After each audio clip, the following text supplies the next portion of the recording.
Good morning. এখন বাজে সকাল 5:00। এখন আছি আমার ঘরে। তো আজকের ব্লগটা এখান থেকে শুরু হচ্ছে। তো চলো, আজ আমার ফার্স্ট সোলো ট্রিপের প্রথম দিন। তো আজকে আমি যাচ্ছি বকখালি। তো পুরো ভিডিওটা দেখতে হবে। তো তো চলো।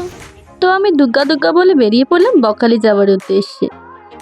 এখন বাজে 5:30 আর আমার ঠিক আর 10 মিনিট পর ট্রেন আছে। আই ডোন্ট নো আমি পাবো কিনা ট্রেনটা। তো চলো যাওয়া যাক। আর ডিরেক্ট টিকিট ফিকিট কেটে নিয়ে এটা আমি আবার কন্টিনিউ করব। জানি প্রথম ট্রাভেল ব্লগ, তাই একটু ভুলভ্রান্তি হচ্ছে, তো প্লিজ সবাই একটু মানিয়ে নিও। কথা দিচ্ছি তোমরা যদি সাথে থাকো তাহলে আমি আরও ভালো ভিডিও করব। এখন আমি নামখানা যাওয়ার উদ্দেশ্যে টিকিট কেটে নিয়েছি। টিকিট মূল্য মাত্র 25 টাকা। আর এখানে বসে বসে আমি ওয়েট করছি ট্রেন কখন আসে।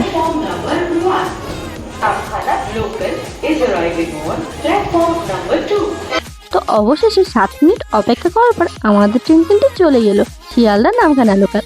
যথারীতি তোমরা দেখতেই পাচ্ছ আমাদের ট্রেন কিন্তু রওনা দিয়ে দিয়েছে তার গন্তব্যের উদ্দেশ্যে। তো বন্ধুরা, তোমাদের আগে ভাগেই বলে রাখি, যে ট্রেনটা করে আমি যাচ্ছি সেই ট্রেনটা কিন্তু সকাল 5টা করে নামখানা লোকাল। এই দেখেছো, তোমাদের এই কথাটা বলতে ভুলেই গেছি, আসলে নতুন ব্লগার তো। আমি যে সকাল 5টা করে নামখানা লোকালে যাচ্ছি, এই লোকালটা কিন্তু লক্ষ্মীকান্তপুরে এসে 15 থেকে 20 মিনিট রেস্ট নেওয়ার পর আবার পুনরায় নামখানার উদ্দেশ্যে রওনা দেয়। তো দেখতে দেখতে আমরা নামখানা স্টেশনে পৌঁছে গেছি।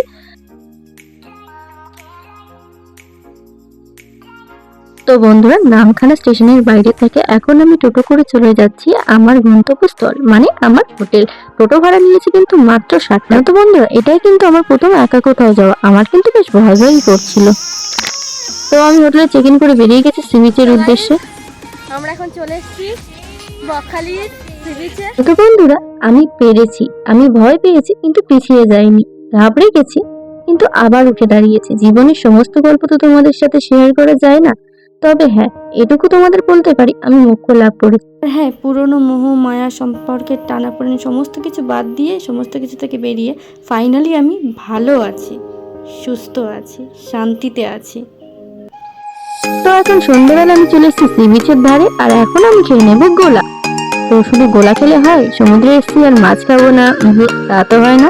এবার আমি চলে এসেছি মাছ ভাজা খেতে। সন্ধ্যাবেলা পিসটা কিছুটা এরকম দেখতে লাগে। আমি অর্ডার দিয়েছিলাম চিংড়ির পকোড়া আর লোটে ফ্রাই, যেগুলো কিন্তু দারুণ ছিল। তো বন্ধুরা, আমার এই একা ঘুরতে আসার কারণটা কি? কারণটা হচ্ছে একমাত্র শান্তি। বিগত 7 মাস ধরে অনেক মানসিক ডিপ্রেশন ও চিন্তায় ডুবেছিলাম। তার মধ্যে থেকে বেরিয়ে আসতে সাহায্য করেছে আমার 3জন মানুষ, আমার মা বাবা আর একজন আমার দাদা। হ্যাঁ, সে আমার রক্তের সম্পর্কের কেউ নয়, তবে দাদাই বলেছিল তুই পারবি, চেষ্টা কর। হ্যাঁ, আজ আমি দাদার কথা শুনে পেরেছি। একা যখন এতটা আসতে পেরেছি, জীবনটাও কাটাতে পারবো। তবে সমুদ্রকে বিদায় জানিয়ে এবার আমি চললাম বাড়ির উদ্দেশ্যে। তবে একটা কথা না বললেই না, রক্তের সম্পর্ক ছাড়া এমন কিছু সম্পর্ক থাকে যা ভাষায় প্রকাশ করে না। তবে কিছু কথা তুমি না বললেই না, আজ তুমি আমার মানসিকভাবে সাপোর্ট না করলে আমি এখানে আসতে পারতাম না। তবে ধন্যবাদ দিয়ে তোমায় ছোট করবো না, শুধু এটুকুই বলবো, সারা জীবন দাদা হয়ে আমার পাশে থাকার মতো থেকো। অনেক বাজে বকলাম, তাই না? তবে কি করবো বলো তো, তোমরা ছাড়া তো আমার কাছের মানুষ আর কেউ নেই। তাই আমি আপনাদেরকে ঠিক করেছি আমার সমস্ত কথা তোমাদেরকেই বলবো। এই দেখো, তোমাদের সঙ্গে বকবক করতে করতে আমার শিয়ালদা দোকানে চলে এসেছি। চলো এবার বাড়ি ফেরা যাক। তোমাদের সঙ্গে আবার দেখা হবে নতুন কোনো ভিডিওতে। আর ভিডিওটা কেমন লাগলো অবশ্যই জানিও।